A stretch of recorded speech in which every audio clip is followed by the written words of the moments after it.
எல்லாருக்கும் வணக்கம் மக்களே! எல்லாரும் எப்படி இருக்கீங்க? எல்லாரும் நல்லா இருப்பீங்கன்னு நம்புறேன். நான் உங்களில் ஒருவன் பேசுறேன்.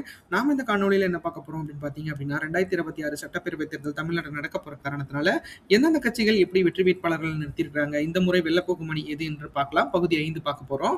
இதுல வந்து திருப்பூர், சேலம், கரூர், நாமக்கல் மக்களவைத் தொகுதிகளின் 21 சட்டப்பேரவை தொகுதிகள் வேட்பாளர்கள் வெற்றியை எப்படி பதிவு செய்ய போறாங்க அப்படிங்கிறத நாம பார்க்க போறோம். வாங்க நிகழ்ச்சிக்கு போலாம். அதுக்கு முன்னாடி நம்ம சேனலை சப்ஸ்கிரைப் பண்ணிக்கோங்க மக்களே. சப்ஸ்கிரைப் பண்ணி நோட்டிஃபிகேஷன் ஆன் பண்ணி வச்சுக்கோங்க.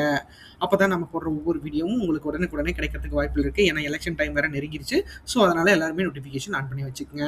அந்த வகையில் பார்க்குறப்ப முதலாவது தொகுதியை பார்க்க போகிறது பெருந்துறை. பெருந்துறை சட்டப்பேரவை தேர்தல் வெற்றி வேட்பாளர்கள் வாக்கு எதிர்பார்ப்பு பொறுத்த மட்டும் பார்த்தீங்க அப்படின்னா நாம 4 பார்க்க போறோம். அதுக்கு முன்னாடி இந்த தொகுதி தேவைகள்னு பார்க்குறப்போ சிப்காட் தொழிற்பேட்டையில் சுற்றுச்சூழல் பாதிப்பை குறைத்து நீர்நிலைகளை பாதுகாத்தல். இது எனக்கு தெரிஞ்சு இந்த தொகுதிகளில் வந்து மிகப்பெரிய ஏன்னா இங்கெல்லாம் நான் வேலை பார்க்குறேன். ஸோ எனக்கு தெரிஞ்சு இந்த இடத்துல மாசுபாடுகள் அதிகமாக இருக்குது. ஸோ மாசுபாடுகளை குறைத்து அந்தந்த தொழிற்பேட்டைகளில் வந்து மிகப்பெரிய அளவில் ஒரு ரெவல்யூஷன் பண்ணணும். ஏன்னா இங்க இருக்கிற நீர்நிலைகளை காப்பாற்றணும் அப்படிங்கிறது இந்த மக்கள் மிகப்பெரிய அளவில் ஒரு போராட்டம் பண்ணிட்டே இருந்திருக்காங்க.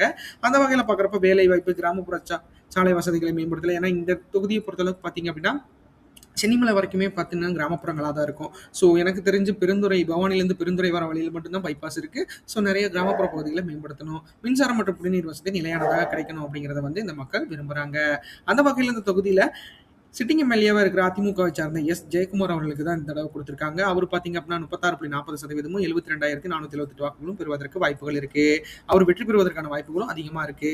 அவரை எழுத்து களம் காண போனவர் களம் காண போனவர் அதிமுக சார்பில் பார்த்தீங்க அப்படின்னா என்டி வெங்கடாச்சலம், தோப்பு வெங்கடாச்சலம்னு சொல்லுவாங்க. அவர் பார்த்தீங்கன்னா அதிமுகவோட முன்னாள் அமைச்சராக இருந்தாங்க. அதாவது அம்மா பீரியட்ல இருந்தப்ப இருந்தாங்க. அதுக்கப்புறம் அவர் திமுக இணைஞ்சிட்டாரு. ஸோ போன தடவை வந்து அவர் வந்து இண்டிபெண்ட் கேண்டிடேட்டா நின்று அதிமுகவுக்கு மிகப்பெரிய அளவில் ஒரு குடைச்சலாக இருந்தார். இந்த தடவை வந்து எதிரணியா இருந்து திமுகவில் நின்று மிகப்பெரிய அளவில் வந்து ஒரு போராட்டத்துக்குள்ள இருக்க போகுது. ஏன்னா இந்த தொகுதியை பொறுத்தளவுக்கு பார்த்தீங்க அப்படின்னா திமுக வெற்றி பெற்றதில்லை அப்படிங்கிற ஒரு இந்த ஹிஸ்டரியை மாற்றுறதுக்கு வெங்கடாச்சலம் அவர்கள் மிகப்பெரிய அளவில் போராடுவார் அப்படிங்கிறது எந்த ஒரு ஐயமும் இல்லை. 35.88% 71,442 வாக்குகளும் பெறுவதற்கு வாய்ப்புகள் இருக்கு. வெற்றி விளிம்பில் தான் இருக்காரு. பார்க்கலாம் எப்படி வேணாலும் இந்த தொகுதி மாறதுக்கு வாய்ப்புகள் இருக்கு. அடுத்து நாம் தமிழரை பொறுத்த மட்டும் லோகோ அப்படிங்கிறவங்க போட்டிடுறாங்க. அவங்க 8.17% 16,267 வாக்குகளும் பெறுவதற்கு வாய்ப்புகள் இருக்கு. அடுத்து தமிழக வெற்றி கழகம் சார்பில் விபி அருணாச்சலம் அப்படிங்கிறவர் போட்டிடுறாரு. அவர் 19.03% 37,888 வாக்குகளும் பெறுவதற்கு வாய்ப்புகள் இருக்கு அப்படிங்கிறது குறிப்பிடத்தக்கது. அடுத்து திருப்பூர் வடக்கு சட்டப்பேரவை தேர்தல் வெற்றி வேட்பாளர்களின் வாக்கு எதிர்பார்ப்பு பார்த்துடலாம். திருப்பூர் வடக்கு பொறுத்த அளவுக்கு பார்த்தீங்க அப்படின்னா அந்த தொகுதியோட தேவைகள்னு பார்க்குறப்போ இது வந்து ஒரு கார்மெண்ட்ஸ் துறை, அதாவது டெக்ஸ்டைல் டிபார்ட்மெண்ட்டை சார்ந்து இருக்கிற காரணத்தினால பின்னலாடத்துறை கட்டமைப்பு வந்து மேம்பாடாக இருக்கணும். ஏன்னா எனக்கு தெரிஞ்சு திருப்பூர் ஃபுல்லாகவே பார்த்தீங்க அப்படின்னா பனியன் கம்பெனிஸ் தான் இருக்குது. ஸோ இந்த பின்னலாடை தொழிலை வந்து மிகப்பெரிய அளவில் விரிவுபடுத்தணும், அதுக்கு கட்டமைப்புகள் ஏற்படுத்தணும், போக்குவரத்து நெரிசலை குறைக்கிறதுக்கு நிறைய மேம்பாலங்கள் வேணும், அடிப்படை வசதியை மேம்படுத்தணும், ஜிஎஸ்டி வரிச்சுமையை குறைக்கணும். ஏன்னா இந்த தொகுதியை பொறுத்தளவுக்கு பார்த்தீங்க அப்படின்னா நிறைய நிட்டிங் மிஷின்ஸ்லாம் இருக்குது. ஸோ அதனால் பார்த்தீங்க அப்படின்னா அவங்க எல்லாத்துக்கும் ஜிஎஸ்டி கட்டிட்டு இருக்காங்க. ஸோ ஜிஎஸ்டியில் வந்து டெக்ஸ்டைல் டிபார்ட்மெண்ட்டுக்குன்னு ஒரு வரிச்சலுகை இருக்கணும். ஏற்கனவே நிறைய ரிலீஸ் பண்ணியிருக்காங்க.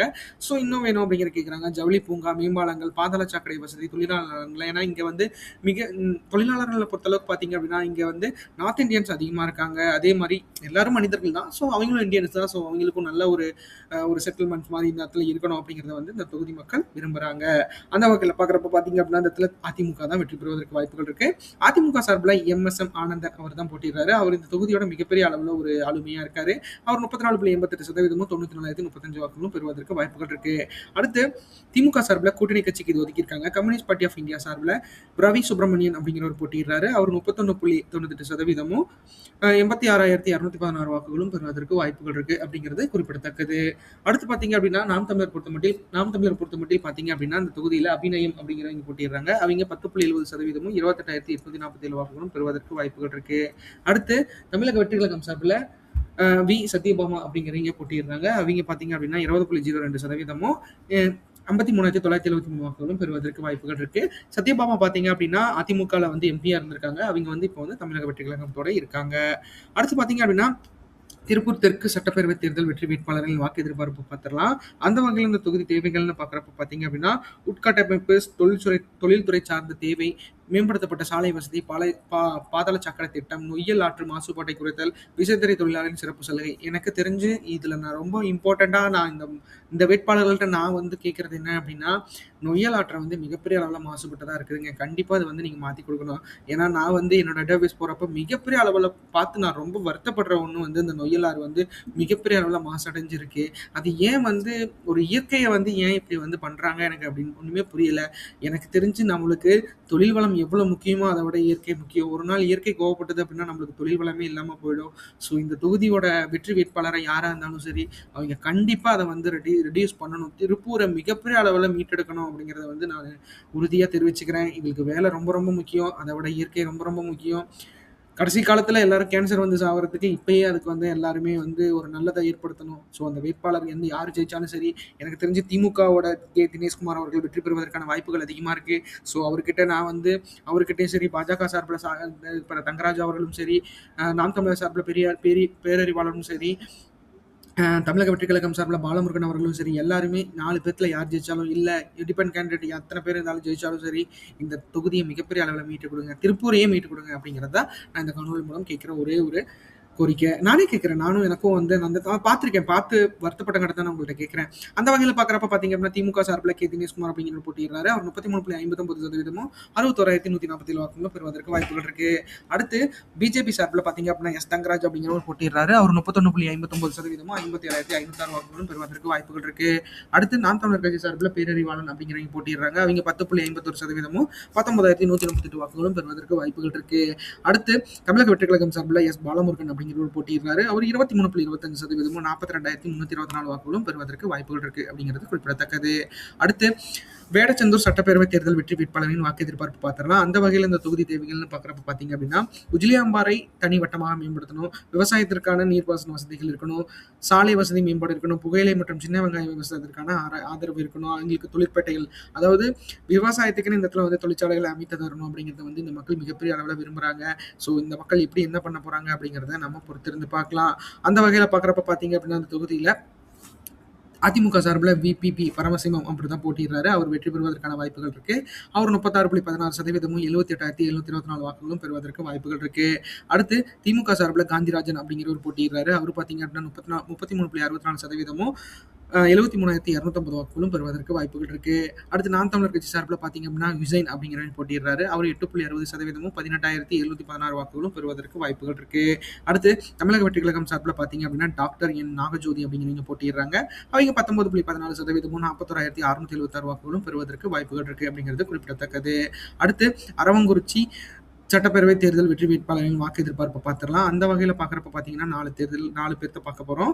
அதுக்கு முன்னாடி இந்த தொகுதி தேவைகள்னு பார்க்குறப்ப பார்த்தீங்க அப்படின்னா இந்த தொகுதியில் பார்த்தீங்கன்னா 54 ஏக்கராவில் வந்து சிப்காட் தொழிற்பேட்டை பூங்கா வந்து அமைச்சிட்டு இருக்காங்க. ஸோ அதை வந்து சரிவர அமைச்சிட்டு இருக்கணும். அதை கொஞ்சம் விரைவாக முடிச்சு மிகப்பெரிய அளவில் வந்து எல்லாத்துக்கும் ஒரு நல்ல ஆறுதல் கொடுக்கணும் அப்படிங்கிறத வந்து இந்த மக்கள் விரும்புகிறாங்க. அந்த வகையில் பார்க்குறப்ப பார்த்தீங்க அப்படின்னா இந்த தொகுதியை பொறுத்தளவுக்கு இந்த சிப்காட் வந்துருச்சு அப்படின்னா நிறைய பேர்த்துக்கு வேலை கிடைக்கும் அப்படிங்கிற ஒரு இதில் இருக்காங்க. ஸோ அதை வந்து ஏற்படுத்தி தரணும் அப்படிங்கிறத வந்து இந்த மக்கள் கோரிக்கையாக வச்சிருக்கிறாங்க. அடுத்து பார்த்தீங்க அப்படின்னா குடிநீர் வசதியை மேம்படுத்துதல் மற்றும் வேளாண் சார்ந்த தொழிற்சாலைகளை உருவாக்குதல் அப்படிங்கிற மாதிரி கேட்டுட்டு இருக்காங்க. ஏன்னா இந்த தொகுதியை பொறுத்தளவுக்கு மிகப்பெரிய அளவில் விவசாயம் பெரிய அளவில் இருக்குது. ஸோ அதை ஏற்படுத்தி தரணும் அப்படிங்கிறத வந்து இந்த மக்கள் விரும்புகிறாங்க அப்படிங்கிறது குறிப்பிடத்தக்கது. அந்த வகையில் ஏடிஎம்கே சார்பில் செல்வகுமார் அவர்கள் போட்டிடுறாங்க. அவங்க வெற்றி பெறுவதற்கான வாய்ப்புகள் இருக்குது. 36.64% 65,804 வாக்குகளும் பெறுவதற்கு வாய்ப்புகள் இருக்கு. அதே திமுக சார்பில் இந்த தொகுதியில் பார்த்தீங்க அப்படின்னா மென்ஜர் ஆர் இளங்கோ அப்படிங்கிறவர் போட்டிடுறாரு. அவர் 35.57% 63,883 வாக்குகளும் பெறுவதற்கு வாய்ப்புகள் இருக்கு. அடுத்து நாம் தமிழர் சார்பில் பார்த்தீங்க அப்படின்னா நேரின் அப்படிங்கிறவங்க போட்டிடுறாங்க. அவங்க 9.49% 17,048 வாக்குகளும் பெறுவதற்கு வாய்ப்புகள் இருக்கு. அடுத்து தமிழக வெற்றி கழகம் சார்பில் பி கார்த்திகேயன் அப்படிங்கிறவர் போட்டிடுறாரு. அவர் 15.45% 27,748 வாக்குகளும் பெறுவதற்கு வாய்ப்புகள் இருக்கு. அடுத்து கரூர் சட்டப்பேரவை தேர்தல் வெற்றி வேட்பாளரின் வாக்கு எதிர்பார்ப்பு பார்த்துடலாம். அந்த வகையில் நம்ம 4 பேர்த்து பார்க்க போகிறோம், 4 கட்சிகள் பார்க்க போகிறோம். அதுக்கு முன்னாடி இந்த தொகுதி தேவைகள்னு பார்க்குறப்ப பார்த்தீங்க அப்படின்னா இந்த தொகுதி தொழில்துறை மேம்பாடு, அதாவது சிப்காட் பூங்கா வந்து அமைக்கணும் அப்படிங்கிறத வந்து மிகப்பெரிய அளவில் ஒரு இது இருக்குது. ஏன்னா இந்த தொழில்துறை வளமாக இருக்கிற காரணத்தினால கரூரை பொறுத்தளவுக்கு பார்த்தீங்க அப்படின்னா மிகப்பெரிய அளவில் வந்து கனரக வாகனங்களோட கட்டமைப்பு சம்திங் அந்த மாதிரி நிறையா இருக்குது. ஸோ அதை வந்து மேம்படுத்தணும். அதே குடிநீர் வசதி, உள்கட்டமைப்பு, சாலை மற்றும் போக்குவரத்து, அதாவது சாலை வசதிகள், தெருவிளக்கு வசதிகள், அதே மாதிரி தண்ணீர் வசதி இதெல்லாம் இருக்கணும் அப்படிங்கிறத வந்து இருக்கணும்னு ஆசைப்படுறாங்க. அதே விவசாய மேம்பாடு, கல்வி மற்றும் சுகாதாரம், கல்வியை பொறுத்தளவுக்கு சிறந்த ஒரு நல்ல ஆசிரியர்களை நியமித்து மிகப்பெரிய அளவில் வந்து அரசாங்க பள்ளி மாணவர்களை மிகப்பெரிய அளவில் உயர்த்துறதுக்கு ஒரு நல்ல கோச்சிங்ஸ் இருக்கணும். அதே சுகாதாரம்னு பொறுத்த அளவுக்கு நல்ல டாக்டர்ஸ் இருக்கணும். டாக்டர்ஸ்க்கு நல்ல எக்யூப்மெண்ட்ஸ் இருக்கணும்.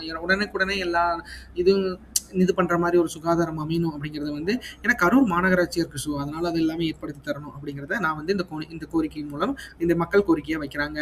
அந்த வகையில இந்த தடவை வந்து பார்த்தீங்க அப்படின்னா, கரூர் வந்து கொஞ்சம் கைமாறுவதற்கு வாய்ப்புகள் இருக்கு. ஏன்னா இந்த இடத்துல பார்த்தீங்க அப்படின்னா, முன்னாள் அமைச்சரா இருக்க அதிமுக சார்பில முன்னாள் அமைச்சரா எம்.ஆர். விஜயபாஸ்கர் அவர் போட்டியிடுறாரு. அவர் 36.09% 71,272 வாக்குகளும் பெறுவதற்கு வாய்ப்புகள் இருக்கு.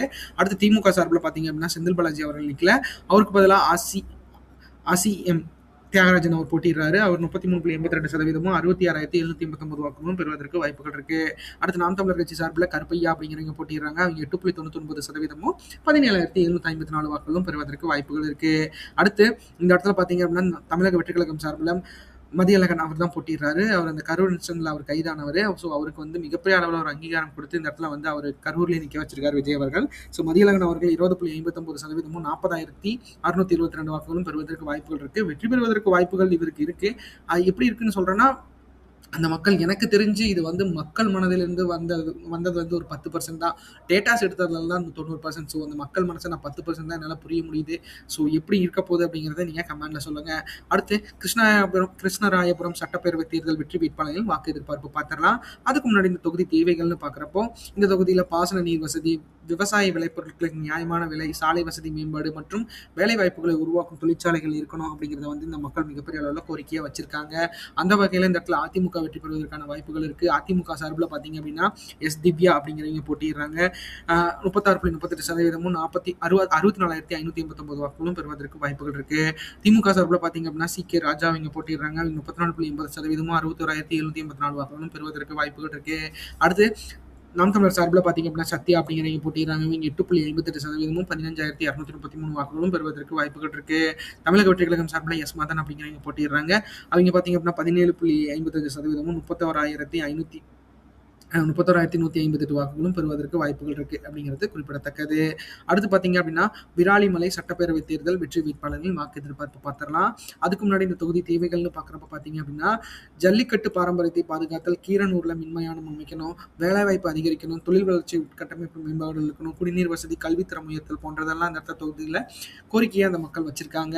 ஸோ இந்த தொகுதியை பொறுத்தளவுக்கு பார்த்தீங்க அப்படின்னா, இந்த இடத்துல வந்து சிட்டிங் எம்எல்ஏவாக இருக்கிற முன்னாள் அமைச்சராக இருக்க விஜயபாஸ்கர் அவர்கள் தான் போட்டிடுறாரு. அவர் பார்த்தீங்க அப்படின்னா 35.85% 68,826 வாக்குகளும் பெறுவதற்கு வாய்ப்புகள் இருக்கு. அடுத்து திமுக சார்பில் பார்த்தீங்க அப்படின்னா கே செல்லப்பாண்டியன் அப்படிங்கிறவங்க போட்டிடுறாங்க. அவங்க 32.29% 61,998 வாக்குகளும் பெறுவதற்கு வாய்ப்புகள் இருக்கு அப்படிங்கிறது குறிப்பிடத்தக்கது. அடுத்து பார்த்தீங்க அப்படின்னா, இந்த இடத்துல என்டிகே சார்பில் சத்யாலட்சுமி அப்படிங்கிறவங்க போட்டிடுறாங்க. நாம் தமிழர் சார்பில் 8.94% 17,168 வாக்குகளும் பெறுவதற்கு வாய்ப்புகள் இருக்கு. அடுத்து பார்த்தீங்கன்னா, தமிழக வெற்றி கழகம் சார்பில் பி முருகேசன் அப்படிங்கிறவர் போட்டிடுறாரு. அவர் 20.91% 40,147 வாக்குகளும் பெறுவதற்கு வாய்ப்புகள் இருக்கு அப்படிங்கிறது குறிப்பிடத்தக்கது. அடுத்து மணப்பாறை சட்டப்பேரவை தேர்தல் வெற்றி வேட்பாளர்களின் வாக்கு எதிர்பார்ப்பு பார்த்துடலாம். அந்த வகையில் பார்க்குறப்ப இந்த தொகுதி தேவைகள்னு பார்க்குறப்போ, விவசாயம் மற்றும் பாசனம், வேலைவாய்ப்பு, குடிநீர் வசதி, உள்கட்டமைப்பு, சுகாதாரம் இதெல்லாம் கொஞ்சம் மேம்பட்டதாக இருக்கணும். இந்த மக்களுக்கு வந்து மிகப்பெரிய அளவில் வந்து சுகாதார வசதிகள் ஏற்படுத்தி தரணும். ஏன்னா மணப்பாறையை பொறுத்த அளவுக்கு பார்த்தீங்க அப்படின்னா, அது திருச்சி மாவட்டத்தோட ஒன்றிணைந்து வரும். ஆனால் கரூர் பக்கத்துக்கால இருக்கு. ஸோ அதனால வந்து அவங்க வந்து மக்களவைத் தேர்தலில் கரூரை பொறுத்தளவுக்கு கொஞ்சம் ஜிக்ஜாக்காக தான் வந்து இந்த தொகுதிகளை கட்டமைச்சிருக்காங்க. ஸோ அந்த அளவுக்கு பார்க்குறப்ப பார்த்தீங்க அப்படின்னா, அந்த தொகுதியில் அதிமுக வெற்றி பெறுவதற்கான வாய்ப்புகள் அதிகமாக இருக்குது. அதிமுக சார்பில் PL விஜயகுமார் அப்படிங்கிறவர் போட்டிடுறாரு. அவர் 35.40% 71,992 வாக்குகளும் பெறுவதற்கு வாய்ப்புகள் இருக்குது அப்படிங்கிறது குறிப்பிடத்தக்கது. அடுத்து பார்த்தீங்கன்னா, DMK சார்பில் பி அப்துல் சமத் அப்படிங்கிறவர் போட்டியிடுறாரு. அவர் 31.67% 64,408 வாக்குகளும் பெறுவதற்கு வாய்ப்புகள் இருக்கு. நாம் தமிழர் கட்சி சார்பில் அருணகிரி அப்படிங்கிறவங்க போட்டிடுறாங்க. அவங்க 11.39% 23,124 வாக்குகளும் பெறுவதற்கு வாய்ப்புகள் இருக்கு. அடுத்து தமிழக வெற்றி கழகம் சார்பில் கதிரவன் அப்படிங்கிறவர் போட்டியிடுறாரு. அவர் 19.31% 39,278 வாக்குகளும் பெறுவதற்கு வாய்ப்புகள் இருக்கு அப்படிங்கிறது குறிப்பிடத்தக்கது. அடுத்து 2026 நாமக்கல் சட்டப்பேரவை தேர்தல் வெற்றி வேட்பாளர்கள் வாக்கு எதிர்பார்ப்பை பார்த்துடலாம். அந்த வகையில் பார்க்குறப்ப நம்ம 4 பேர் பார்க்க போகிறோம். அதுக்கு முன்னாடி இந்த தொகுதி தேவைகள்னு பார்க்குறப்ப பார்த்தீங்க அப்படின்னா, விவசாயம் மற்றும் நீர்ப்பாசன வசதிகள் இருக்கணும். ஏன்னா இந்த தொகுதியை பொறுத்தளவுக்கு பார்த்தீங்க அப்படின்னா, மிகப்பெரிய அளவில் வந்து விவசாயத்தை நம்பி இருக்குது. ஸோ அதனால் விவசாயம் மற்றும் நீர்ப்பாசனத்தை வந்து இருக்கணும். குடிநீர் விநியோகம், தொழில் மேம்பாடு, போக்குவரத்து, வேலைவாய்ப்பு இதெல்லாம் இருக்கணும். ஏன்னா இதெல்லாம் ஒரு காமனான இதுதான். ஸோ ஒரு மக்கள் எப்படி ஏற்படுது, ஒரு மக்கள்கிட்ட போய் நீங்கள் ஒரு இன்டர்வியூ எடுத்தீங்க அப்படின்னா, இந்த தொகுதியில் உங்களுக்கு என்ன வேணும் அப்படின்னா, நல்ல ஒரு சாலை வசதி வேணும், நல்ல ஒரு போக்குவரத்து வசதி வேணும், நல்ல ஒரு வேலைவாய்ப்பு வேணும், நல்ல ஒரு குடிநீர் வசதி வேணும், நல்லா வந்து எங்களுக்கு ஒரு வேலைவாய்ப்பு வந்து விவசாயத்துக்கு ஹெல்ப் பண்ணுற மாதிரி ஒரு நீர்ப்பாசன வசதி வேணும், குடிநீர் விநியோகம் காமனாக இருக்கிற ஒரு இதுதான் வந்து அவங்க கோரிக்கையாவே வைக்கிறாங்க. ஸோ இந்த கோரிக்கைகள் வந்து நம்ம சொல்லாமயே பண்ணணும். அத வந்து கண்டிப்பா இந்த வெற்றி வேட்பாளர்கள் எதிர்பார்க்கணும் அப்படிங்கிறத நான் கேட்கிறேன். அந்த வகையில பார்க்குறப்ப பார்த்தீங்க அப்படின்னா, இந்த தொகுதியில பார்த்தீங்கன்னா, அதிமுக சார்புல ஸ்ரீதேவி பி.எஸ். மோகன் அப்படிங்கிறவர் போட்டியிடுறாங்க. அவிங்க பார்த்தீங்க அப்படின்னா, வெற்றி பெறுவதற்கான வாய்ப்புகள் இருக்கு. அவிங்க 37.66% 78,072 வாக்குகளும் பெறுவதற்கு வாய்ப்புகள் இருக்கு. அடுத்து பார்த்தீங்க அப்படின்னா, டிஎம்கே சார்புல பி. ராணி அப்படிங்கிறவங்க போட்டியிடுறாங்க. அவிங்க பார்த்தீங்க அப்படின்னா, 32.24% 66,854 வாக்குகளும் பெறுவதற்கு வாய்ப்புகள் இருக்கு. அடுத்து நாம் தமிழர் கட்சி சார்புல பிரவீன் அப்படிங்கிறவங்க போட்டியிடுறாங்க. அவிங்க 7.82% 16,212 வாக்குகளும் பெறுவதற்கு வாய்ப்புகள் இருக்கு. அடுத்து தமிழக வெற்றி கழகம் சார்பில் பார்த்தீங்க அப்படின்னா திலீப் அப்படிங்கிறவங்க போட்டிடுறாங்க. அவங்க 20.87% 43,279 வாக்குகள் வாய்ப்புகள் இருக்கு. அடுத்து பரமத்தி வேலூர் சட்டப்பேரவை தேர்தல் வெற்றி வேட்பாளரின் வாக்கு எதிர்பார்ப்பு பார்த்துடலாம். அதுக்கு முன்னாடி இந்த தொகுதி தேவைகள்னு பார்க்குறப்ப பார்த்தீங்க அப்படின்னா, வேளாண் சார்ந்த தொழில்கள், காவிரி ஆற்று நீரை பயன்படுத்தி பாசன மேம்பாடு, போக்குவரத்து வசதிகள் மற்றும் உள்ளூர் வேலை வாய்ப்புகளை உருவாக்குதல் அப்படிங்கிற மாதிரி கோரிக்கைகளை வச்சிருக்காங்க. ஸோ எனக்கு தெரிஞ்சு இந்த ஆற்று நீர் பாசனத்தை வந்து மிகப்பெரிய அளவில் ஊக்குவிக்கிறதுக்கு மிகப்பெரிய அளவில் வந்து இந்த தொகுதிக்கு வெற்றி பெறும் வேட்பாளர்கள் இருக்கணும் அப்படிங்கிறத வந்து நான் ஆசைப்படுறேன். அந்த வகையில் பார்க்குறப்ப பார்த்தீங்க அப்படின்னா, இந்த தொகுதியிலையும் பார்த்தீங்கன்னா ஏடிஎம்கே சார்பில் எஸ் சேகர் அப்படிங்கிறவர் போட்டியிடுறாரு. அவர் 36.12% 65,792 வாக்குகளும் பெறுவதற்கு வாய்ப்புகள் இருக்கு. அடுத்து பார்த்தீங்கன்னா டிஎம்கே சார்பில் கே.எஸ். மூர்த்தி அவர்கள் போட்டியிடுறாங்க. அவங்க 33.35% 60,744 வாக்குகளும் பெறுவதற்கு வாய்ப்புகள் இருக்கு. அடுத்து பார்த்தீங்கன்னா நாம் தமிழர் கட்சி சார்பில் அரவிந்த் அப்படிங்கிறவங்க போட்டியிடுறாங்க. அவங்க 8.37% 15,243 வாக்குகளும் பெறுவதற்கு வாய்ப்புகள் இருக்கு. அடுத்து தமிழக வெற்றி கழகம் சார்பில் நந்தகுமார் அப்படிங்கிறவங்க போட்டியிடுறாங்க. அவங்க 20.05% 36,524 வாக்குகளும் பெறுவதற்கு வாய்ப்புகள் இருக்கு அப்படிங்கிறது குறிப்பிடத்தக்கது. அடுத்து பார்த்தீங்க அப்படின்னா, ராசிபுரம் சட்டப்பேரவை தேர்தல் வெற்றி வேட்பாளர் வாக்கு எதிர்பார்ப்பு பார்த்துடலாம். அதுக்கு முன்னாடி இந்த தொகுதி தேவைகள்னு பார்க்குறப்ப பார்த்தீங்க அப்படின்னா, குடிநீர் விநியோக மேம்பாடு, விவசாய நிலங்களுக்கு பாசன வசதி, போதிய தொழிற்பேட்டைகள் மற்றும் வேலை வாய்ப்புகள், தரமான சாலை வசதிகள் மற்றும் தரமான மருத்துவ வசதிகள்லாம் இருக்கணும் அப்படிங்கிறது வந்து இந்த மக்கள் மிகப்பெரிய அளவில் ஆசைப்படுறாங்க. இதோட ப்ரீஃப் வந்து நான் எல்லா இடத்துலையும் சொல்லியிருக்கேன். அடிப்படை தேவைகள் தான் எல்லா தொகுதியிலும் தேவைப்படுது. ஸோ அதை கண்டிப்பாக ஏற்படுத்தி கொடுங்க. அதில் வகையில் பார்க்குறப்ப பார்த்தீங்க அப்படின்னா, இந்த தடவை வந்து அதிமுக கூட்டணியில் இருக்கிற பிஜேபி சார்பில் எஸ்டி பிரேம்குமார் அப்படிங்கிறவர் போட்டியிடுறாரு. அவர் 35.98% 69,086 வாக்குகளும் பெறுவதற்கு வாய்ப்புகள் இருக்கு. அடுத்து டிஎம்கே சார்பில் பார்த்தீங்க அப்படின்னா, அவர் அமைச்சராக இருக்கிற மதிவேந்தன் அவர்கள் மீண்டும் போட்டியிடுறாரு. அவர் 35.04% 67,281 வாக்குகளும் பெறுவதற்கு வாய்ப்புகள் இருக்கு. ஏன்னா இந்த இரண்டு பேருக்கும் வாக்கு வித்தியாசங்கள் மிகப்பெரிய அளவில் வந்து டிஃப்ரென்ஸ் இல்லை. ஸோ இழுபறியான தொகுதியாக இருக்கிறதுக்கு வாய்ப்புகள் இருக்கு. திமுக அதிமுக ரெண்டு பேர்த்துல யார் வேணாலும் வெற்றி பெறுவதற்கான வாய்ப்புகள் இருக்கு அப்படிங்கிறது குறிப்பிடத்தக்கது. அடுத்து நாம் தமிழர் பொறுத்தமட்டில் பார்த்தீங்க அப்படின்னா, சசிகலா அப்படிங்கிறவங்க போட்டிடுறாங்க. அவங்க 7.78% 14,936 வாக்குகளும் பெறுவதற்கு வாய்ப்புகள் இருக்கு. அடுத்து தமிழக வெற்றி கழகம் சார்பில் லோகேஷ் தமிழ்ச்செல்வன் அப்படிங்கிறவர் போட்டியிடுறாரு. அவர் 19.34% 37,135 வாக்குகளும் பெறுவதற்கு வாய்ப்புகள் இருக்கு அப்படிங்கிறது குறிப்பிடத்தக்கது. அடுத்து சேந்தமங்கலம் சட்டப்பேரவை தேர்தல் வெற்றி வேட்பாளரின் வாக்கு எதிர்பார்ப்பு பார்த்துடலாம். அதுக்கு முன்னாடி இந்த தொகுதி தேவைகள்னு பார்க்குறப்ப பார்த்தீங்க அப்படின்னா, இது கொல்லிமலை வந்து மிகப்பெரிய அளவில் சார்ந்திருக்கு. ஸோ கொல்லிமலை வந்து இந்த தொகுதியில் தான் இருக்குது. ஸோ அதோட மலைப்பாதை மிகப்பெரிய அளவில் மோசமாக இருக்குது. ஸோ அதை கொஞ்சம் விரிவுபடுத்தணும் அப்படிங்கிற மாதிரி மலைப்பாதை மேம்படுத்தப்பட்ட மருத்துவ வசதிகள் இங்கே வந்து மிகப்பெரிய அளவில் வந்து பழங்குடியினர் மக்களுக்கு மருத்துவ வசதிகள் போய் சேராமல் இருக்குது. ஸோ சுற்றுலா மேம்பாடு வந்து கொல்லிமலை வந்து மிகப்பெரிய அளவில் ஒரு சுற்றுலா தலமாக மாற்றணும் மற்றும் விவசாயம் சார்ந்த தொழிற்பேட்டைகள் அமைக்கப்படணும். அதாவது இந்த பழங்குடியினர் இளைஞர்களுக்கெல்லாம் பார்த்தீங்க அப்படின்னா விவசாயம் சார்ந்த தொழிற்பேட்டைகள் அமைக்கப்படணும் அப்படிங்கிறத வந்து இந்த மக்கள் கோரிக்கையாக வச்சிருக்காங்க. அந்த வகையில் பார்க்குறப்ப ஏடிஎம்கே சார்பில் சி சந்திரசேகர் அப்படிங்கிறவர் போட்டியிடுறாரு. அவர் 35.91% 71,329 வாக்குகளும் பெற்று வெற்றி பெறுவதற்கு வாய்ப்புகள் இருக்கு. அடுத்து திமுக சார்பில் பி பூமலர் அப்படிங்கிறவங்க போட்டிடுறாங்க. அவங்க 33.50% 66,545 வாக்குகளும் பெறுவதற்கு வாய்ப்புகள் இருக்கு. அடுத்து நாம் தமிழர் கட்சி சார்பில் பார்த்தீங்க அப்படின்னா பொன்னுமணி அப்படிங்கிறவங்க போட்டிடுறாங்க. அவங்க 8.02% 15,935 வாக்குகளும் பெறுவதற்கு வாய்ப்புகள் இருக்கு. அடுத்து தமிழக வெற்றி கழகம் சார்பில் பார்த்தீங்க அப்படின்னா சந்திரசேகர் அவர் போட்டிடுறாரு. அவர் 21.16% 42,029 வாக்குகளும் பெறுவதற்கு வாய்ப்புகள் இருக்கு அப்படிங்கிறது குறிப்பிடத்தக்கது. அடுத்து திருச்செங்கோடு சட்டப்பேரவை தேர்தல் வெற்றி வேட்பாளர்களின் வாக்கு எதிர்பார்ப்பு பார்த்துடலாம். அதுக்கு முன்னாடி இந்த தொகுதி தேவைகள்னு பார்க்குறப்ப பார்த்தீங்க அப்படின்னா, திருச்செங்கோடை பொறுத்தளவுக்கு பார்த்தீங்க அப்படின்னா லாரி கட்டுமானம் மிகப்பெரிய அளவில் இருக்குது. ஸோ லாரி போக்குவரத்தும் அதிகமாக இருக்குது. இந்த தொகுதியில் பொறுத்தளவுக்கு பார்த்தீங்க அப்படின்னா மிகப்பெரிய அளவில் வந்து லாரிகள் போயிட்டு இருக்கு. ஸோ ரிங் ரோடு பயணிகளை வந்து விரைந்து முடிக்கணும். ஏன்னா ஒரு ரோடு அமைச்சிட்டு இருக்காங்க. ஸோ அந்த ரோடு வந்து பார்த்தீங்க அப்படின்னா மிகப்பெரிய அளவில் தொய்வு ஏற்பட்டிருக்கு. ஸோ அது மிகப்பெரிய அளவில் வந்து சீக்கிரம் முடிச்சு கொடுக்கணும் அப்படின்னு கேட்டிருக்காங்க. இதே வந்து ஆட்டோ நகர் மேம்பாடு, ஆட்டோ நகர் மீன்ஸ் பார்த்தீங்க அப்படின்னா இந்த இடத்துல கனரக வாகனங்கள் வந்து பாடி பில்ட் பண்ணிட்டு இருக்காங்க. ஸோ அதுக்குன்னு ஒரு வந்து எனக்கு தெரிஞ்ச அங்குன்னு வணிக வளாகங்கள் மாதிரி ஒரே இடத்துல வந்து ஆட்டோ நகர் அமைக்கணும் அப்படிங்கிறத வந்து இங்க கேட்டிருக்காங்க. அது தகவல் தொழில்நுட்ப பூங்கா அமைக்கணும் அப்படிங்கிறத கேட்டிருக்காங்க. ஐடி பார்க்லாம் இருக்கணும். அதாவது சிறு சிறு ஐடி பார்க்குங்கலாம் இங்க கொண்டு வரணும். அதாவது சின்ன டைட்டில் பார்க் மாதிரி இந்த இடத்துல ஏற்படுத்தணும் அப்படின்னு கேட்டிருக்காங்க. அடுத்து உள்கட்டமைப்பு வந்து சாலை வசதிகளும், போக்குவரத்து வசதிகளும் மிகப்பெரிய அளவுல இருக்கணும். ஏன்னா இந்த தொகுதி பார்த்தீங்க அப்படின்னா ஈரோட்டுக்கும் சேலத்துக்கும் நடுவுக்கால இருக்குது. ஸோ நாமக்கலுக்கும் இதுதான் கனெக்டிங் பாயிண்ட். ஸோ அதனால் போக்குவரத்து அதிகமாக இருக்குது. ஸோ அதனால் சாலைகள் வந்து மிகப்பெரிய அளவில் டேமேஜாக இருக்குது. அதெல்லாம் மாற்றி அமைக்கணும் அப்படிங்கிறத வந்து இந்த மக்கள் கேட்குறாங்க. அந்த வகையில் பார்க்குறப்ப பார்த்தீங்க அப்படின்னா இந்த தொகுதி மிகப்பெரிய அளவில் ஒரு மிகப்பெரிய அளவில் ஒரு பேட்டிலான தொகுதி. ஏன்னா இந்த இடத்துல 3 கட்சிகளும் மிகப்பெரிய அளவில் ஒரு பவர்ஃபுல்லான ஆளுகளை இறக்கியிருக்காங்க. ஸோ அந்த வகையில் பார்க்குறப்ப திமுகவில் இருக்கிற ஈஸ்வரன் அவர்கள் வந்து இறக்கியிருக்காங்க. ஈஸ்வரன் அவர்கள் பார்த்தீங்க அப்படின்னா கொங்கு நாடு மக்கள் தேசிய கட்சி தலைவராக இருக்காரு, நிறுவனராக இருக்கிறாரு. அவர் பார்த்தீங்கன்னா 32.90% 61,391 வாக்குகளும் பெற்று வெற்றி பெறுவதற்கு வாய்ப்புகள் இருக்கு. அடுத்து ஆர் சந்திரசேகர் அப்படிங்கிற ஒரு அதிமுக சார்பில் இறக்கியிருக்காங்க. ஸோ அவர் பார்த்தீங்கன்னா 31.02% 57,883 வாக்குகளும் பெறுவதற்கு வாய்ப்புகள் இருக்கு. அடுத்து நாம் தமிழர் கட்சி சார்பில் ரேவதி அப்படிங்கிறவங்க போட்டிடுறாங்க. அவங்க 9.25% 17,256 வாக்குகளும் பெறுவதற்கு வாய்ப்புகள் இருக்கு. அடுத்து தமிழக வெற்றி கழகம் சார்பில் KG அருண்ராஜ் பார்த்தீங்க அப்படின்னா ஐஆர்எஸ் அவர் வந்து ஐஆர்எஸ் வேலையை வந்து விட்டுட்டு அவர் வந்து தவேக்கெல்லாம் இணைஞ்சிருக்காரு. ஸோ அவர் 26.29% 49,057 வாக்குகளும் பெறுவதற்கு வாய்ப்புகள் இருக்குது அப்படிங்கிறது குறிப்பிடத்தக்கது. அடுத்து சங்ககிரி சட்டப்பேரவை தேர்தல் வெற்றி வேட்பாளர்களின் வாக்கு எதிர்பார்ப்பு பார்த்துடலாம். அதுக்கு முன்னாடி இந்த தொகுதி தேவைகள்னு பார்க்குறப்ப பார்த்தீங்க அப்படின்னா இந்த தொகுதியில் பார்த்தீங்க அப்படின்னா இந்த லாரி கட்டுமான பணிகள் மிகப்பெரிய அளவில் வந்து ரிஜிஸ்ட்ரேஷன்ஸ்க்குலாம் பார்த்தீங்கன்னா இந்த இடத்துல தான் அதிகமாக நடக்கும். லாரிகளுக்கு மிகப்பெரிய அளவில் ஒரு ஹப்புனா வந்து இந்த தொகுதி தான். ஸோ அதனால் நெரிசல் தீர்வு, லாரி பற்றை தொழிலாளர்கள் அடிப்படை வசதிகள், விவசாய நீர் பாசன மேம்பாடு மற்றும் சுகாதார கட்டமைப்புகளை வலுப்படுத்துதல் அப்படிங்கிற போன்ற காரணத்தினால மிகப்பெரிய அளவில் வந்து இந்த தொகுதி மக்கள் கோரிக்கையாக வச்சிருக்காங்க. அந்த வகையில் இந்த தொகுதியில் வெற்றி பெறுவதற்கு வாய்ப்புகள் வந்து அதிமுக தான் இருக்கு. அதிமுகவோட கோட்டைன்னு சொல்லலாம். அதிமுக பொறுத்தவரைக்கும் பார்த்தீங்கன்னா வெற்றிவேல் அப்படிங்கிறவங்க போட்டிடுறாங்க. அவங்க 36.93% 79,586 வாக்குகளும் பெறுவதற்கு வாய்ப்புகள் இருக்கு. அடுத்து பார்த்தீங்க அப்படின்னா திமுக சார்பில் பார்த்தீங்கன்னா மணிகண்டன் அப்படிங்கிறவர் போட்டிடுறாரு. அவர் 33.73% 72,695 வாக்குகளும் பெறுவதற்கு வாய்ப்புகள் இருக்கு.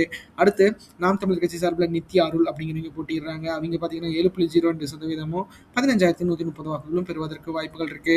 அடுத்து தமிழக வெற்றி கழகம் சார்பில் செந்தில்குமார் அப்படிங்கிறவங்க போட்டிடுறாங்க. அவங்க 20.39% 43,945 வாக்குகளும் பெறுவதற்கு வாய்ப்புகள் இருக்கு அப்படிங்கிறது குறிப்பிடத்தக்கது. அடுத்து எடப்பாடி சட்டப்பேரவை தேர்தல் வெற்றி வேட்பாளர்கள் வாக்கு எதிர்பார்ப்பு பார்த்துடலாம். இந்த தொகுதி நான் எடப்பாடின்னு சொன்னோன்னே தெரியும். இந்த இடத்துல வந்து மிகப்பெரிய ஆளுமையாக இருக்கிற பழனிசாமி அவர்கள் தான் இந்த இடத்துல வந்து வெற்றி பெறுவதற்கான வாய்ப்புகள் இருக்கு. இருந்தாலும் இந்த தொகுதி தேவைகள்னு எனக்கு தெரிஞ்ச அவர் முதலமைச்சராகவும் இருந்திருக்காரு. நல்ல வசதிகள் செஞ்சு கொடுத்துருக்காரு. நானே பக்கத்து தொகுதி தான் நானே பார்த்துருக்கேன். இருந்தாலும் அந்த மக்களோட கோரிக்கைகள்னு பார்த்தீங்க அப்படின்னா இன்னும் வந்து விவசாயம், நீர் மேலாண்மை, உள்ளூர்ல வந்து தொழில்துறையை தொடங்கணும். அந்த மாதிரி காவிரி உபரிநீர் திட்டம் விரிவாக்கம், விவசாய விளைபொருட்கள் சேமிப்பு கிடங்கள், அதாவது பார்த்தீங்கன்னா இந்த ஒழுங்குமுறை விற்பனை கூடங்கள்லாம் இருக்கணும் அப்படின்னு கேட்குறாங்க. சாயப்பட்ட கழிவுநீர் சுத்திகரிப்பு நிலையங்கள் இருக்கணும், நிலையங்கள் மேம்பாடு, நெசவு தொழிலை நவீனப்படுத்துதல், அந்த மாதிரி வந்து ஏன்னா இந்த இடத்துல வந்து நிறைய வந்து நெசவாளர்கள் இருக்காங்க. ஸோ அவங்களுக்கு வந்து லூமர்ஸ்க்கு வந்து ஏற்படுத்தி தரணும் அப்படிங்கிறத கேட்டிருக்காங்க. அந்த வகையில் இந்த அதிமுக சார்பில் பார்த்தீங்க அப்படின்னா எடப்பாடி பழனிசாமி அவர்கள் தான் போட்டிடுறாங்க. அவங்க 54.51% 1,26,701 வாக்குகளும் பெறுவதற்கு வாய்ப்புகள் இருக்கு. அடுத்து திமுக சார்பில் காசி அப்படிங்கிறவங்க போட்டிடுறாங்க. அவங்க 30.99% 72,032 வாக்குகளும் பெறுவதற்கு வாய்ப்புகள் இருக்கு. அடுத்து நாம் தமிழர் கட்சி சார்பில் பிரியதர்ஷினி அப்படிங்கிறவங்க போட்டிடுறாங்க. அவங்க 11.42% 26,544 வாக்குகளும் பெறுவதற்கு வாய்ப்புகள் இருக்கு. இந்த இடத்துல தமிழக வெற்றி கழகத்தோட வேட்பாளர் வந்து மனு தாக்கல் செய்யாத காரணத்தினால மிகப்பெரிய அளவில் வந்து இந்த இடத்துல வந்து தமிழக வெற்றி கழகம் வந்து கொஞ்சம் தொய்வு ஏற்பட்டிருக்கு அப்படிங்கிறது குறிப்பிடத்தக்கது. அடுத்து பார்த்தீங்க அப்படின்னா ஓமலூர் சட்டப்பேரவை தேர்தல் வெற்றி வேட்பாளர்கள் வாக்கு எதிர்பார்ப்பு பார்த்துடலாம். அந்த வகையில் பார்க்குறப்ப இந்த தொகுதி தேவைகள்னு பார்க்குறப்போ வேளாண் மேம்பாடு, விவசாயம் சார்ந்த தொழிற்சாலைகள், வேலைவாய்ப்பு மற்றும் குடிநீர் விநியோகம், சாலை வசதி, கல்வி மற்றும் சுகாதாரம்லாம் இருக்கணும் அப்படிங்கிறத வந்து கேட்குறாங்க. ஏன்னா இது வந்து சேலத்தோட ஒருங்கிணைந்த மாவட்டமாக இருக்குது. ஸோ அதனால் பார்த்தீங்க அப்படின்னா ஓமலூர் பொறுத்தளவுக்கு இந்த இடத்துல வந்து வேளாண்மை தொழில்கள் தான் அதிகம். ஸோ விவசாயம் சார்ந்த தொழிற்சாலைகள் இருக்கணும் அப்படிங்கிறத பொதுவான கோரிக்கைகளை வந்து இந்த மக்கள் வைக்கிறாங்க. ஸோ கண்டிப்பாக வெற்றி பெறும் வேட்பாளர்கள் இந்த தொகுதியை வந்து மிகப்பெரிய அளவில் மாற்றி அமைக்கணும் அப்படிங்கிறத வந்து நான் வந்து இந்த காணொலி மூலம் தெரிவிக்கிறேன். அந்த வகையில் பார்க்குறப்ப பார்த்தீங்க அப்படின்னா ஏடிஎம்கே சார்பில் 6 மணி அப்படிங்கிறவங்க போட்டிடுறாங்க. அவங்க பார்த்தீங்க அப்படின்னா 37.45% 90,226 வாக்குகளும் பெறுவதற்கு வாய்ப்புகள் இருக்குது. அடுத்து திமுக கூட்டணியில் பார்த்தீங்கன்னா தேமுதிக இந்த தொகுதி கொடுத்துருக்காங்க. இளங்கோவன் அப்படிங்கிறவர் போட்டிடுறாரு. அவர் 33.26%, 80,573 வாக்குகளும் பெறுவதற்கு வாய்ப்புகள் இருக்கு. அடுத்து நாம் தமிழர் கட்சி சார்பில் சிவசக்தி அப்படிங்கிறவங்க போட்டியிடுறாங்க. அவங்க 6.21%, 15,056 வாக்குகளும் பெறுவதற்கு வாய்ப்புகள் இருக்கு. அடுத்து தமிழக வெற்றி கழகம் சார்பில் அதியமான் அப்படிங்கிறவங்க போட்டியிடுறாங்க. அவங்க 20.29%, 49,164 வாக்குகளும் பெறுவதற்கு வாய்ப்புகள் இருக்கு அப்படிங்கிறது குறிப்பிடத்தக்கது. அடுத்து பார்த்தீங்க அப்படின்னா, சேலம் வடக்கு சட்டப்பேரவை தேர்தல் வெற்றி வேட்பாளர்களின் வாக்கு எதிர்பார்ப்பு பார்த்துடலாம். அந்த வகையில் தொகுதி தேவைகள்னு பார்க்குறப்ப பார்த்தீங்க அப்படின்னா, போக்குவரத்து நெரிசலை குறைக்க மேம்பாலங்கள், பாதாள சாக்கடை திட்டம் மற்றும் குடிநீர் விநியோக மேம்பாடு, சாலை வசதி, குப்பையை அகற்றுதல், சுகாதார வசதியை மேம்படுத்துது அப்படிங்கிற மாதிரி மிகப்பெரிய அளவில் வந்து இந்த இடத்துல வந்து மக்கள் கோரிக்கை வச்சிருக்காங்க. ஏன்னா இந்த தொகுதியை பொறுத்தளவுக்கு பார்த்தீங்க அப்படின்னா, ஒரு அமைச்சர் தொகுதியாக இருக்கிற காரணத்தினால பார்த்தீங்க அப்படின்னா மிகப்பெரிய அளவில் ஒரு எதிர்பார்ப்பு இருக்கு அப்படிங்கிறது குறிப்பிடத்தக்கது. அந்த வகையில் பார்க்குறப்ப இந்த தொகுதியில் 4 பேர் பார்க்கலாம். அந்த வகையில் இந்த இடத்துல டிஎம்கே சார்பில் ஆர் ராஜேந்திரன், அதாவது மினிஸ்டர், சுற்றுலாத்துறை மினிஸ்டராக இருக்கிற ஆர் ராஜேந்திரன் அவர்கள் தான் மீண்டும் போட்டியிடுறாரு. அவர் 35.90%, 58,149 வாக்குகளும் பெறுவதற்கு வாய்ப்புகள் இருக்கு. அடுத்து பாட்டாளி மக்கள் கட்சி சார்பில் எஸ் சதாசிவம், மேட்டூர் எம்எல்ஏவாக இருக்கிற எஸ் சதாசிவம் அவர்கள் போட்டியிடுறாரு. அவர் 35.30%, 59,141 வாக்குகளும் பெறுவதற்கு வாய்ப்புகள் இருக்கு. அடுத்து நாம் தமிழர் கட்சி சார்பில் குணசீலா அப்படிங்கிறவங்க போட்டியிடுறாங்க. அவங்க 6.92%, 11,399 வாக்குகளும் பெறுவதற்கு வாய்ப்புகள் இருக்கு. அடுத்து தமிழக வெற்றி கழகம் சார்பில் கே சிவகுமார் அப்படிங்கிறவங்க போட்டியிடுறாங்க. அவங்க 20.62%, 33,965 வாக்குகளும் பெறுவதற்கு வாய்ப்புகள் இருக்கு அப்படிங்கிறது குறிப்பிடத்தக்கது. அடுத்து சேலம் தெற்கு சட்டப்பேரவை தேர்தல் வெற்றி வேட்பாளர்களின் வாக்கு எதிர்பார்ப்பு பார்த்துடலாம். அதுக்கு முன்னாடி இந்த தொகுதி தேவைகள்னு பார்க்குறப்ப பார்த்தீங்க அப்படின்னா, அடிப்படை உள்கட்டமைப்பு மேம்பாடு, பாதாள சாக்கடை திட்டம், சுத்தமான குடிநீர் விநியோகம், போக்குவரத்து நெரிசலை குறைத்தல், சாலை வசதி, வளர்ச்சி, கல்வி மற்றும் சுகாதாரம் அப்படிங்கிற மாதிரி இந்த அடிப்படை தேவைகளை தான் இந்த மக்கள் தேவைகளாக கேட்டிருக்காங்க. ஸோ அதை கண்டிப்பாக இந்த மக்கள் பண்ணணும், இந்த தொகுதி வேட்பாளர்கள் பண்ணணும் அப்படிங்கிறத நான் வந்து கோரிக்கையாக வைக்கிறேன். அந்த வகையில் பார்க்குறப்ப பார்த்தீங்க அப்படின்னா, சேலம் தெற்கு பொறுத்தளவுக்கு பார்த்தீங்க அப்படின்னா இந்த தொகுதியில் ஏடிஎம்கே சார்பில் ஜெய் வினோத் அப்படிங்கிறவர் போட்டிடுறாரு. அவர் 32.25%, 52,814 வாக்குகளும் பெறுவதற்கு வாய்ப்புகள் இருக்கு. அடுத்து டிஎம்கே சார்பில் பார்த்தீங்கன்னா எம் லோகநாதன் அப்படிங்கிறவர் போட்டிடுறாரு. அவர் 31.68%, 51,881 வாக்குகளும் பெறுவதற்கு வாய்ப்புகள் இருக்கு. அடுத்து நாம் தமிழர் கட்சி சார்பில் சோபியா அப்படிங்கிறவங்க போட்டிடுறாங்க. அவங்க 7.61%, 12,470 வாக்குகளும் பெறுவதற்கு வாய்ப்புகள் இருக்கு. அடுத்து தமிழக வெற்றி கழகம் சார்பில் தமிழன் பார்த்திபன் அவர் போட்டிடுறாரு. அவர் பார்த்தீங்க அப்படின்னா கொஞ்சம் சேலத்தில் மாவட்ட செயலாளர் இருக்காரு. அவர் 27.25%, 44,626 வாக்குகளும் பெறுவதற்கு வாய்ப்புகள் இருக்கு அப்படிங்கிறது குறிப்பிடத்தக்கது. அடுத்து சேலம் மேற்கு சட்டப்பேரவை தேர்தல் வெற்றி வேட்பாளரின் வாக்கு எதிர்பார்ப்பு பார்த்துடலாம். அதுக்கு முன்னாடி இந்த தொகுதி தேவைகள்னு பார்க்குறப்ப பார்த்தீங்க அப்படின்னா, அடிப்படை உள்கட்டமைப்பு, குடிநீர் வசதி, போக்குவரத்து நெரிசலை குறைத்தல் மற்றும் தொழிற்சாலை பகுதிக்கான உட்கட்டமைப்பு மேம்பாடு, தொழில்துறை மேம்பாடு, மாசு கட்டுப்பாடு, கல்வி மற்றும் சுகாதாரம் போன்ற அடிப்படை தேவைகளை தான் மக்கள் மீண்டும் கேட்டிருக்காங்க. ஸோ சேலம் பொறுத்தளவுக்கு பார்த்தீங்க அப்படின்னா, எனக்கு தெரிஞ்சு சேலம் பொறுத்தளவுக்கு கொஞ்சம் வந்து டிஎம்கே கவர்மெண்ட் நல்லா அந்த திசையில் பண்ணியிருக்காங்க அப்படிங்கிறது குறிப்பிடத்தக்கது. ஸோ அந்த வகையில் பார்க்குறப்ப பார்த்தீங்க அப்படின்னா, அந்த இடத்துல பாட்டாளி மக்கள் கட்சி சார்பில் பார்த்தீங்க அப்படின்னா எம் கார்த்தி அப்படிங்கிறவங்க போட்டிடுறாங்க. அவங்க 34.26%, 63,685 வாக்குகளும் பெற்று வெற்றி பெறுவதற்கான வாய்ப்புகள் அதிகமாக இருக்கு.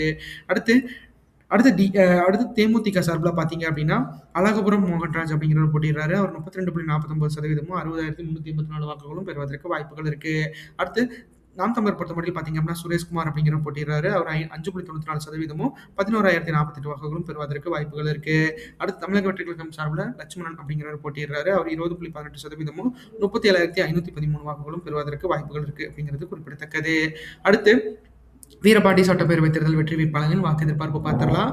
அதுக்கு முன்னாடி இந்த தொகுதி தேவைகள்னு பார்க்குறப்ப விவசாயம் மற்றும் சிறு தொழில் சார்ந்த பகுதியாகும். ஸோ அதனால பார்த்தீங்க அப்படின்னா இந்த தொகுதியின் முக்கிய தேவைகளாக நகர்ப்புற கிராமப்புற வளர்ச்சி, வேலைவாய்ப்பு, விவசாய கட்டமைப்பு மேம்பாடு மற்றும் குடிநீர் வசதி போன்றவை ஏற்படுத்தி தரணும் அப்படிங்கிறது வந்து இந்த மக்கள் வந்து வேண்டுறாங்க அப்படிங்கிறது குறிப்பிடத்தக்கது.